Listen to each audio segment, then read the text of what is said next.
बिस्मिल्लाहिर्रहमानिर्रहीम एंड अस्सलामु अलैकुम इकबाल के शाहीनों एंड प्लेनेट अर्थ के बासियों। उम्मीद करता हूँ आप लोग खैर खैरियत से होंगे, टिक टाक होंगे। तो आज हम लोग स्टार्ट करने जा रहे हैं क्लास 10 की केमिस्ट्री को, जिसका चैप्टर नंबर 1 का नाम है केमिकल इक्विलिब्रियम।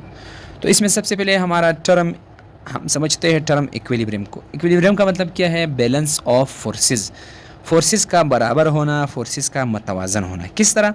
फॉर एग्जांपल आपके पास ये एक टेबल है, इस टेबल के ऊपर एक बुक पड़ा है, इस बुक के ऊपर दो फोर्सेस एक्ट कर रहे हैं। एक वो फोर्स है जो कि ग्रेविटेशनल फोर्स हम इसको कहते हैं या वेट फोर्स कहते हैं, जो कि इस बुक को नीचे की तरफ क्या कर रहा है? अट्रैक्ट कर रहा है। और एक वो फोर्स है जो इस बुक के ऊपर तख्ता, ये टेबल का जो तख्ता है वो लगा रहा है अप की तरफ, ऊपर की तरफ। तो अब आपके पास जो है इन दोनों की फोर्स की मिकदार क्या है? बराबर है।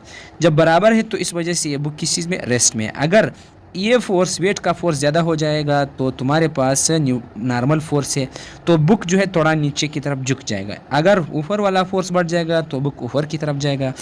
तो इक्विलिब्रियम का मतलब क्या है? बैलेंस ऑफ फोर्सेस, जब फोर्सेस बराबर हो जाते हैं। तो तुम्हारे पास है इसकी example, book on the table, सीसा किसको कहते हैं? पार्क में ये आप लोगों ने देखा होगा। जब इस पर कोई नहीं होता है तब शीशा जो है ऐसे बैलेंस होता है, बराबर होता है। लेकिन अगर तुम इसके ऊपर दो ऐसे बच्चों को बिठाते हो, दो ऐसे बच्चों को बिठाते हो जिसका वज़न क्या है? सेम है, बराबर है, तो तब भी इसमें कोई हरकत नहीं होगी। सही है, वो इधर ऐसा बैलेंस रहेगा। वजह क्या है? क्योंकि ये बच्चे की मास की वजह से भी क्या है? नीचे एक फोर्स लग रही है, इस बच्चे के मास की वजह से भी एक नीचे फोर्स लग रही है। तो ये फोर्सेस दोनों क्या है? ये बराबर है। और इधर ऊपर की तरफ एक फोर्स लग रहा है, इधर भी ऊपर की तरफ एक फोर्स लग रहा है। तो ये फोर्स और ये फोर्स क्या है? बराबर है। तो इस वजह से इसमें कोई हरकत नहीं होगा। क्यों? क्योंकि फोर्सेस क्या है? बैलेंस है। तो अब हम आते हैं, और तुम्हारे पास है सीसा के अलावा fulcrum and fauna. Fulcrum and fauna किसको कहते हैं? फल्क्रम प्लांट्स के लिए, फाउना जो है ये एनिमल्स के लिए। यानी जहाँ पर प्लांट्स होंगे तो उधर एनिमल्स ज़्यादा होंगे। जैसे कि तुम्हारे पास जंगल है, जंगल में एनिमल्स ज़्यादा है तो प्लांट्स ज़्यादा थे तो एनिमल्स ज़्यादा होंगे। प्लांट्स कम थे तो वहाँ पर एनिमल्स भी कम होंगे। प्लांट्स ज़्यादा है, जंगल है तो एनिमल्स ज़्यादा होंगे। खुश्की है तो वहाँ पर एनिमल्स भी क्या होंगे? कम होंगे, नहीं होंगे या कम होंगे। तो इधर आपके पास है types of equilibrium. There are 2 types of equilibrium. Equilibrium के 2 टाइप्स है। एक तुम्हारे पास है स्टैटिक इक्विलिब्रियम, दूसरा है डायनामिक इक्विलिब्रियम। तो नंबर 1 आपके पास है स्टैटिक इक्विलिब्रियम। क्या होता है? The equilibrium in which forces are equal in magnitude but opposite in direction of system and the system is in the state of rest।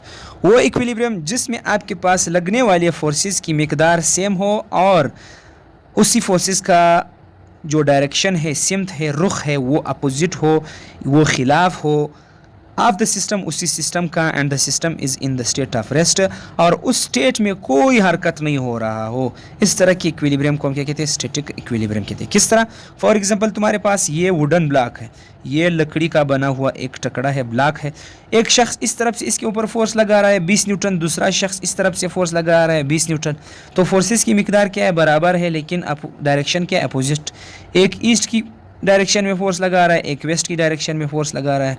सही है, एक मशरक़ की तरफ फोर्स लगा रहा है, एक मगरब की तरफ फोर्स लगा रहा है। लेकिन ये जितना फोर्स लगा रहा है ये शख्स भी उतना फोर्स लगा रहा है।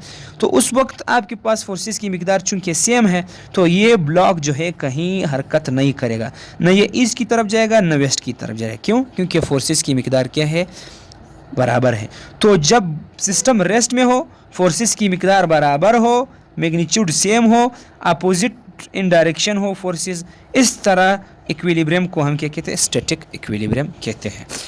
तो इसकी मिसाल तुम्हारे पास इसके अलावा और क्या क्या हो सकता है? इसके अलावा तुम्हारे पास जो है स्टैटिक इक्विलिब्रियम की जो एग्जांपल्स है वो सीसा है।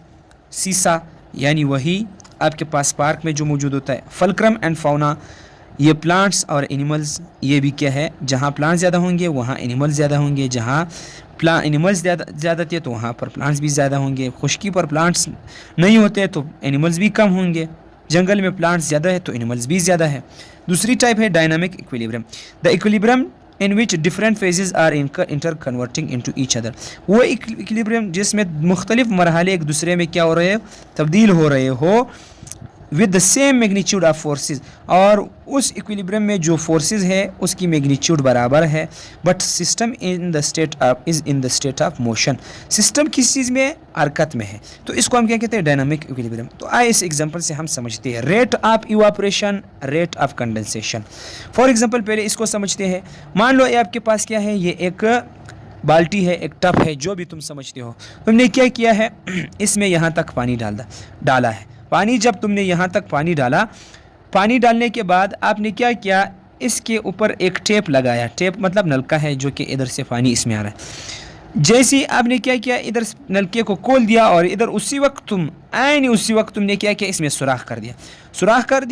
सुराख करने के बाद जो है आपके पास फॉर एग्जांपल इस नलके से 3 ड्रॉप 1 मिनट में आ रहे हैं और उसी सुराख से उतने ही 3 ड्रॉप 1 मिनट में जा रहे हैं। 1 मिनट में नलके से 3 ड्रॉप आ रहे हैं और 1 मिनट में नलके से 3 ड्रॉप जा रहे हैं। तो अब तुम्हारे पास क्या है, यहाँ पर पानी के आने की मिकदार यानी फोर्स और पानी के जाने की मिकदार या फोर्स, ये क्या है, ये बराबर है। लेकिन पानी अंदर से किस चीज़ में, मोशन में है।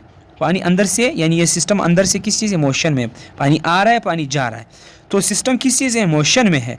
लेकिन आने की मिकदार और जाने की मिकदार, आने का फोर्स और जाने का फोर्स, आने का मरहला जाने का मरहला, दोनों क्या है, वो सेम है। सेम मिकदार में आ रहे, सेम मिकदार में जा रहे। तो इस वक्त तुम्हारे पास सिस्टम किस चीज़ में है, मोशन में है। फोर्सेस आने की जाने की बराबर है। इसको हम क्या कहते हैं, डायनामिक इक्विलिब्रियम। इक्विलिब्रियम का मतलब है बैलेंस ऑफ फोर्सेस, डायनामिक का मतलब है मोशन। अब इसी तरह इसका एग्जांपल हमें एक और यहाँ पर हमारे पास है। फॉर एग्जांपल यहाँ पर आपके पास ये एक क्लोज्ड कंटेनर है, सर इसका बंद है। आपने इसमें पानी डाला है, सर बंद कर दिया।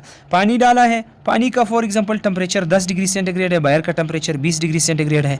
अब इनका टेम्परेचर कम है, बाहर का टेम्परेचर ज़्यादा है। तुम क्या करते हो, तो अब क्या हो जाता है, ज़्यादा टेम्परेचर जो है कम टेम्परेचर में ट्रांसफ़र हो जाता है। बाहर की शुआएं जो है आहिस्ता आहिस्ता इसमें ट्रांसफ़र हो जाता है, इसको गर्म करता है। अब पानी के मालिक्यूल इसी टेम्परेचर को जज़ब करता है। जज़ब करने के बाद पानी जो है ये बुखारात में आहिस्ता आहिस्ता तब्दील होना शुरू हो जाता है। तो जब बुखारात में तब्दील हो जाता है तो ये पानी जो है ऊपर जा कर के इस ढक्कन के साथ टकराएंगे बुखारात, तो वापस आहिस्ता आहिस्ता ये पानी, ये बुखारात जो है छोटे छोटे कतरों की सूरत में ऊपर जमा होना शुरू हो जाता है। कुछ वक्त के बाद जो है यही छोटे छोटे ड्रॉपलेट्स जो है ये ड्रॉप का शक्ल यानी कतरे का शक्ल इख्तियार कर लेते हैं। वापस पानी, यही ड्रॉप जो है पानी में गिरना शुरू हो जाता है। तो पानी का बुखारात में तब्दील होने के अमल को इवापोरेशन कहते हैं। वापस बुखारात का पानी में तब्दील होने के अमल को कंडेंसेशन कहते हैं। तो इस दौरान आपके पास कुछ एक वक्त आ जाता है कि इवापोरेशन की मिकदार और कंडेंसेशन की मिकदार बराबर हो जाती है। यानी जितना आपके पास, जितनी रफ्तार से पानी बुखारात में चेंज हो रहा है और उतनी ही मिकदार से वापस बुखारात पानी में चेंज हो रहा होता है। तो अब ये सिस्टम किस चीज़ में, मोशन में है। लेकिन इवापोरेशन का रफ्तार और कंडेंसेशन का रफ्तार क्या है, बैलेंस है, बराबर है। तो फोर्सेस क्या हो गए, बैलेंस हो गए। तो क्या इसको हम क्या कहते हैं, इक्विलिब्रियम कहते हैं। लेकिन सिस्टम किस चीज़ में, मोशन में।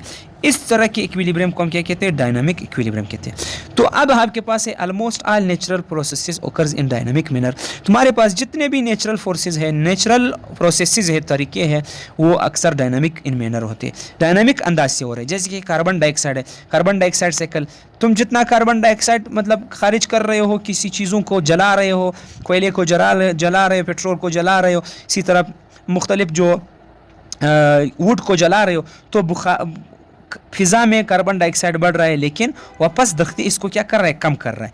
तो कार्बन डाइऑक्साइड बढ़ रहा है, दख्ती इसको कम कर रहा है। तो ये क्या है, नेचुरल प्रोसेस है।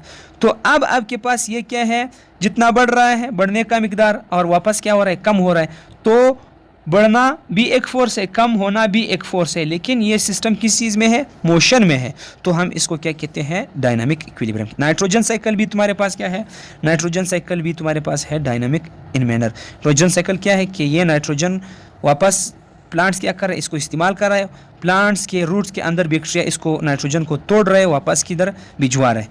और तुम्हारे पास वाटर साइकिल, समंदरों से पानी बुखारात में तब्दील हो रहा है, बादल बन रहे हैं, वापस बादल हम पर बरस रहे, पानी में तब्दील हो रहा है। तो पानी का बुखारात में तब्दील होना, बादल में तब्दील होना, बुखारात में तब्दील होना, वापस इसी बादल का हम पर पानी में की सूरत में बरसना, ये क्या है, ये बराबर है, ये इक्विलिब्रियम में है। तो इसको हम क्या कहते हैं, dynamic manner. There are some reversible reaction which occurs in dynamic manner. हमारे पास कुछ रिवर्सिबल रिएक्शंस हैं जो कि डायनामिक अंदाज से हो रहे होते हैं, डायनामिक इक्विलिब्रियम होता रहता है इसमें। तो ये आपके पास क्या है, आज का लेक्चर है। तो उम्मीद करता हूँ आप लोगों को लेक्चर समझ आ जाए। समझ आने के बाद लेक्चर को लाइक करें, शेयर करें अपने दोस्तों के साथ। तब तक के लिए इतना ही, अल्लाह हाफिज़।